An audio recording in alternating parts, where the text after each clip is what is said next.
Welcome back दोस्तों। ये शंपा शाह जी के वीडियो का अगला पार्ट है। और उनसे बातें करके हमें कला और कलाकार दोनों के रिश्ते की बुनियादी बातें पता चली।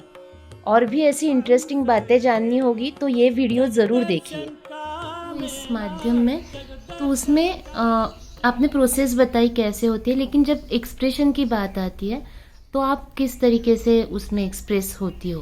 ये शायद सबसे उन सेंसिटिव माध्यम में से है कि अगर आपका मूड खराब हुआ तो वो रजिस्टर होगा। अगर वो सब जितने स्पर्श के जितनी अनुभूतियां हैं वो सबको रजिस्टर करता है। आपने जरा से ज्यादा दबा दिया वो भी रजिस्टर हो जाएगा। एक गलत डेंट पड़ा तो वो रजिस्टर होगा, भले आप उसे मिटा देंगे फिर हो सकता है, लेकिन वो रजिस्टर होगा। और इसीलिए इसमें उस मिट्टी की सेंसिटिविटी को, उस फ्रेशनेस को, मिट्टी की जो सॉफ्टनेस है उसको बरकरार रखना कठिन होता है। तो मैं मिट्टी में अगर कोई चीज को एक्सप्रेस कर रही हूँ और उसका ट्रीटमेंट अगर मैं पत्थर की तरह से कर रही हूँ तो शायद फायदा नहीं है, फिर मिट्टी में नहीं करना चाहिए मुझे शायद। तो वो जो उसे मोड़ा जा सकता है, घुमाया जा सकता है, कुछ स्मीयर किया जा सकता है, मतलब जो कुछ उसमें संभव है वो शायद मुझे करना चाहिए। क्या रहा मानव संग्रहालय में जब आपने आर्ट वर्क किया, आपका एक्सपीरियंस कैसा था? उसके लिए आपने क्या रिसर्च किया? विजन क्या था आपका? मानव संग्रहालय जैसा अभी है उस तरीके का ही आपके विजुअलाइज किया था आपने कि ये ऐसा बनेगा वगैरह? तो उसकी जो प्रोसेस थी वो जानने में रुचि है। जैसे कि उसका थोड़ा आगे जाके एक ये पहलू ये भी है कि ट्राइबल आर्टिस्ट को ढूंढना, उनसे संपर्क करना और उनके साथ काम करना, क्योंकि वो मूलतः कलाकार, तो उनके साथ काम करते समय आपका क्या अनुभव रहा? वहाँ ज्वाइन करने के बाद ही मुझे पता चला कि लगभग हर गांव में कुम्हार है, ऐसी कोई जगह में या कुम्हार नहीं है। तो उसके कारण मैं ना हमारे देश में उन जगहों पे गई जहाँ प्रायः लोग नहीं जाते, जो हमारे टूरिस्ट मैप पे नहीं है। बहुत छोटी छोटी जगहों में जाना हुआ, अंदर के हिस्सों में जाना हुआ। और जो पहला अनुभव मैं आपको बताऊं, हालांकि उसका मेरे काम से सीधा संबंध नहीं है। मैं राजस्थान गई थी और वहाँ के धुर रेगिस्तानी गाँवों में, और वो मिट्टी के ही बारे में पूछने के लिए मैं गई थी, कुम्हारों से बात कर रही थी। वहाँ पे काफ़ी थोड़ा बंद है, एक लड़की लड़कों से, क्योंकि आमतौर पे कुम्हार पुरुष हैं, उनसे बात कर रहे हैं। तो लेकिन थोड़ी देर में ही कुछ ऐसा नाता बन जा रहा था।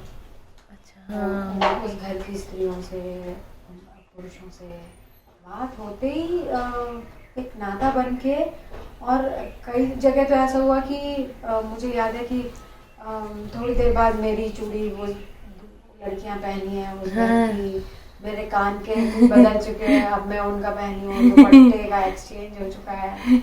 और इतने में तो मांगणियारों को बुला लिया कि बेटी घर आइए, गाने के लिए आओ। और मेरा नाम जुड़ के गाना हो रहा है।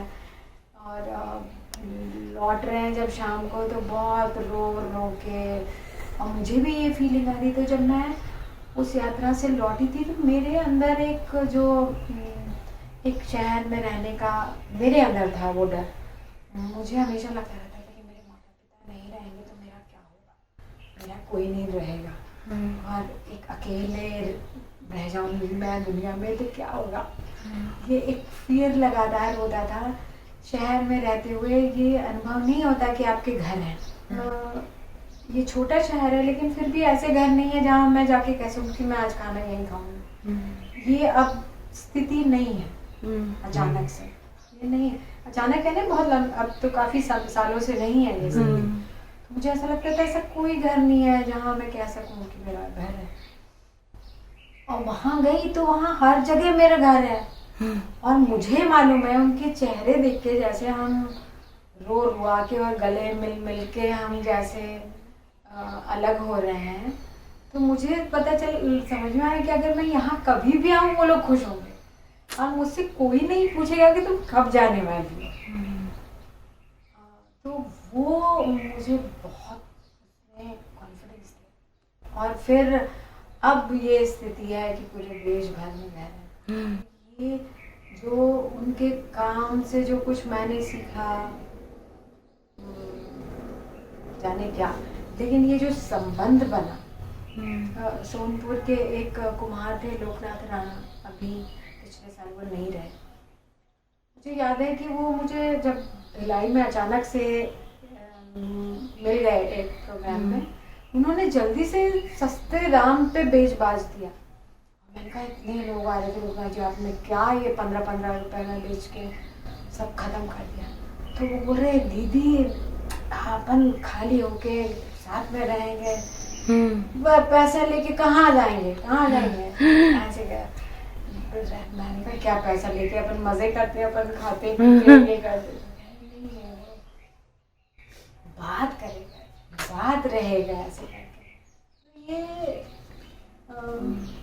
ये भरोसा, सचमुच में आपको कोई बिना कारण के, बिना मतलब के पसंद कर सकता है।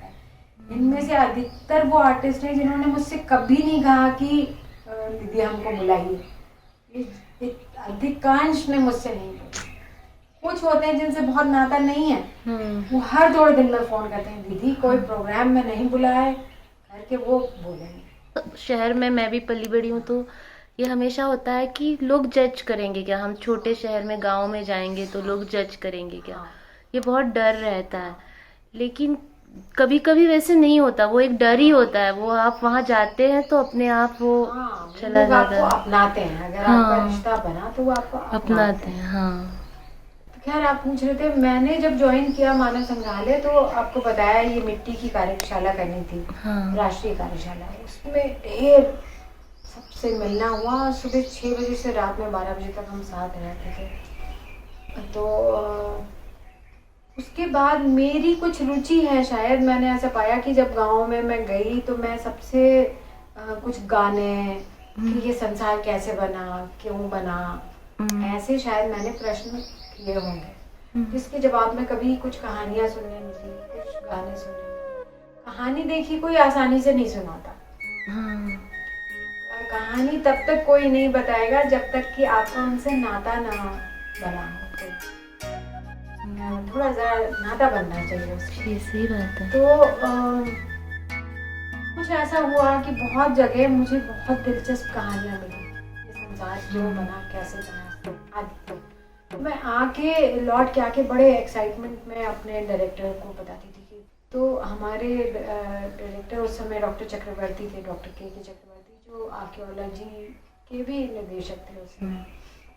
तो मैं जैसे आके बता रही हूँ कि बस्तर में हर चीज़ के लिए अलग देवता हैं, बीज अच्छा अंकुरित हो इसके लिए अलग देवता हैं, फिर फसल की रखवाली करने के लिए अलग देवता है। तो उन्होंने कहा क्या होगा चंपा, आप कोई किताब लिखेंगी, वो किताब में बंद हो जाएगी, और वो जिस समुदाय की वो कहानी है उसको उससे कुछ नहीं मिलेगा। तो मुझे बड़ा अजीब लगा कि उन्होंने ऐसी बात बोल दी। मैंने कहा मतलब आप क्या कह रहे हैं? उन्होंने कहा कि इसके अराउंड कोई एग्जीबिशन सोचिए, आप खुद आर्टिस्ट हैं, so make an exhibition around these myths. मैंने कहा सर उन्होंने खुद ने वो मिथ विजुलाइज नहीं किए तो मैं कैसे कर दूँ? तो उन्होंने कहा कि कोई तो उपाय निकालिए, आप आर्टिस्ट हैं।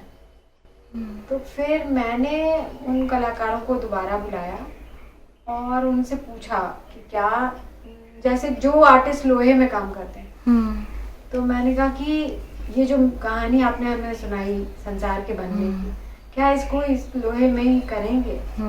तो इस तरह से एक मिथक वीथी नाम की वहाँ पे एक एग्जीबिशन है मानव संग्रहालय में, परमानेंट एग्जीबिशन है, जिसको मैंने क्यूरेट किया, माइथोलॉजी ट्रेल या मिथक वीथी। तो वो अपनी तरह की देश में एकमात्र एग्जीबिशन है जो मिथकों पे है, और मिथक भी मेन स्ट्रीम हिंदू मुस्लिम सिख ईसाई नहीं है। ये संसार के बनने की जो तमाम जनजातियों में जो कथाएं हैं उन पर है। वहाँ पे मिट्टी में काम है, पत्थर पे पेंटिंग है, और पीतल में है, लोहे में है। वहाँ पे फिर काम किया तो वो प्रदर्शनी तैयार हुई। फिर हमने इसका एक ट्रैवलिंग कंपोनेंट भी बनाया, फोटोग्राफ और उसकी छोटी चीज़ों से, जिसे हमने देश भर में ले जाके एग्जीबिशन की। जो स्त्रियों की भूमिका है हमारी इकोनॉमी में, the invisible role of women inherited, इस पर मैंने एक प्रदर्शनी की थी जिसका नाम ही भूमिका था, रोल। तो उसको करते समय भी मुझे पता नहीं था कि ऐसा जबरदस्त निकलेगा। यानी खेती में हल चलाने को छोड़ के सब स्त्रियां करती हैं। हाँ।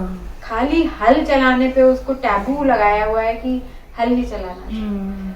पॉटरी में चाक पर स्त्रियां नहीं बैठती, लेकिन बाकी सब करती हैं। मतलब ऐसा उसमें जब हमने वो पूरी प्रदर्शनी लगाई, ऐसा कोई एरिया नहीं था जो हमने नहीं कवर किया। ताड़ी या शराब बनाने से लेकर सारे काम स्त्रियां करती हैं। लेकिन फिर भी जब बात होती है कि स्त्रियों की इकोनॉमी में कैसी भागीदारी है, तो मन में, लोगों के मन में आम तौर पे ये छवि है कि वो तो घर संभालती हैं, वो इकोनॉमी का हिस्सा नहीं। और उस एग्जीबिशन से हमें एकदम से समझ में आया था कि अगर स्त्रियों को हटा दिया जाए तो इकोनॉमी कहीं खड़ी नहीं होगी। वो इतनी स्ट्रांगली आया था उस एग्जीबिशन में कि खुद मजा आ गया था हमको बनाते हुए, करते हुए, क्योंकि हमें नहीं कहना पड़ रहा था। जो फोटोग्राफ थे, जो सामान था, वो बता रहा था कि ये है। ट्राइबल म्यूजियम में आपका क्या रोल रहा? ट्राइबल म्यूजियम जब बनना था, देखिए वो बिल्डिंग बन गई थी और बहुत बड़ी सी, अगर अंदर आप हॉल में एंटर करेंगे तो वो, अगर उस खाली कमरे को अब आप उसको जाके खाली कमरा नहीं महसूस कर पाएंगे। लेकिन वो इतनी ऊंची छत थी उसकी, और मुझे कंसल्टेंट एक्सपर्ट की तरह से बुलाया था वहाँ पे कि कैसे करें, क्या ऑब्जेक्ट लाएं। मध्य प्रदेश में जो 5 जनजातियाँ, खास प्रमुख 5 जनजातियाँ हैं, उनके क्या ऑब्जेक्ट हैं, उनके आर्ट ऑब्जेक्ट्स कौन से हैं, उनके मिथक कौन से हैं, उनके देवी देवता कौन से हैं, उनके रिहायशी घर की क्या खासियत है, ये सब जानने के लिए मुझे बुलाया था। तो मैंने उन्हें बताया, मैंने कहा कि उनके सबके ऑब्जेक्ट्स तो बहुत छोटे छोटे हैं, और या तो बांस के बने हुए हैं, या मिट्टी के बने हैं, घास के बने हैं, या पत्थर के बने हैं, और ये इतनी बड़ी जगह पे वो लॉस्ट, पूरी तरह से खो जाएंगे।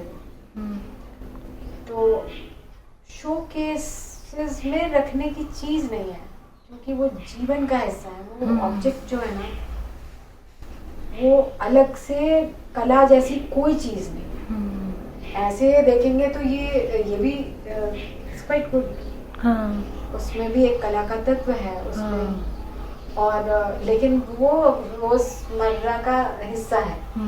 तो हम लोक में जो है कला अलग से कोई चीज, अगर दीवार पे चित्र बनाया जाता है तो इसलिए कि घर महफूज रहे, नजर ना लगे, बुरा बीमारियां ना आती हों, किसी की बुरी नजर घर पे ना आती हो, या सांप बिच्छू ना आते हों, इसलिए घेर लगाते हैं। या फिर नागपंचमी पे नाग बनाते हैं, या इसी तरह से सब होता है। अल्पना बनाते हैं एक इम्परमानेंस को सेलिब्रेट करने के लिए, दैट लाइफ इज इम्परमानेंट।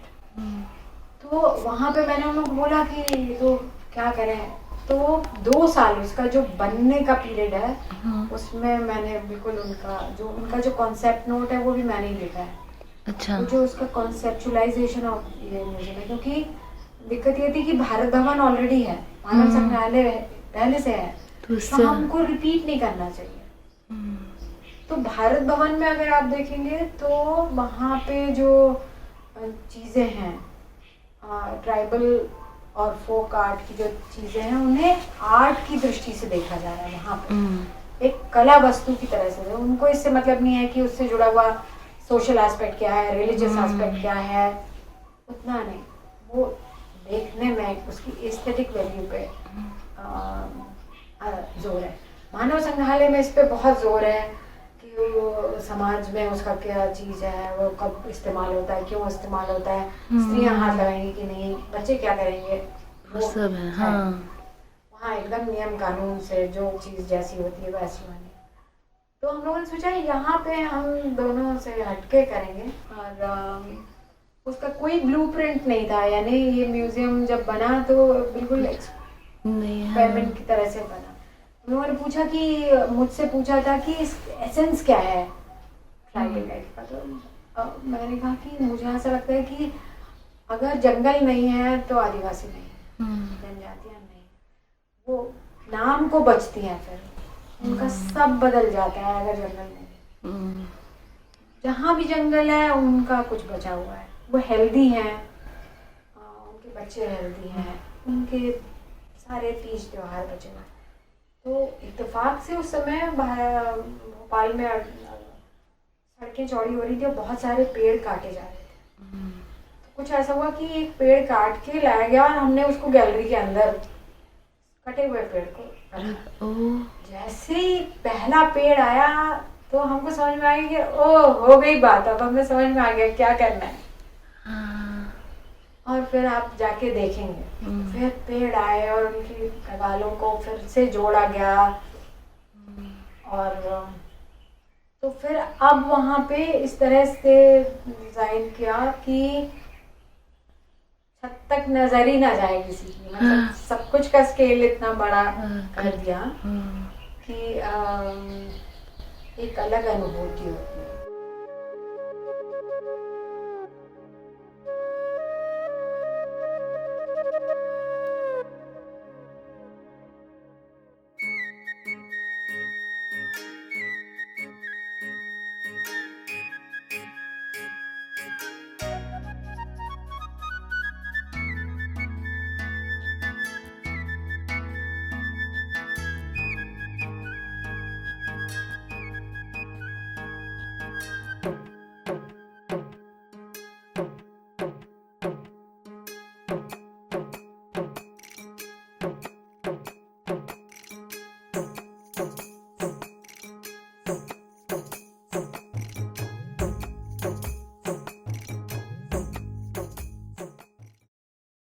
क्या लगा आपको चंपा जी से मिलके? अभी हम बाहर आ रहे हैं। अच्छा लग रहा है, बहुत कितनी सुंदर है यार। नहीं कहिए ना। तो बहुत सुंदर है यार, मुझे ऐसे लगा ना, मतलब एक तरह से क्रश हो जाता है ना किसी पे, ऐसे लग रहा था मुझे। और वो जिस तरीके से बात करी थी एकदम से सहजता से और बहुत कंपोज, और हर चीज़ इतनी बहुत इजीली समझाई, लेकिन वो उसे इजी नहीं बनाया उन्होंने, मतलब आसान करके नहीं बताई। उसकी जो कॉम्प्लेक्सिटी है वो वैसे ही रखी, लेकिन वो सामने वाले को समझ में आनी चाहिए। ऐसे उसे जटिल बना के अरे मैं कितना कैसे काम कर रही हूँ, ऐसा नहीं किया उन्होंने, बहुत अच्छे तरीके से वो एक्सप्लेन किया। तो मुझे बहुत अच्छा लग रहा है मुझे उनसे मिलके, बहुत ही अच्छा चेहरे पे दिख रहा है तुम्हारे। हाँ।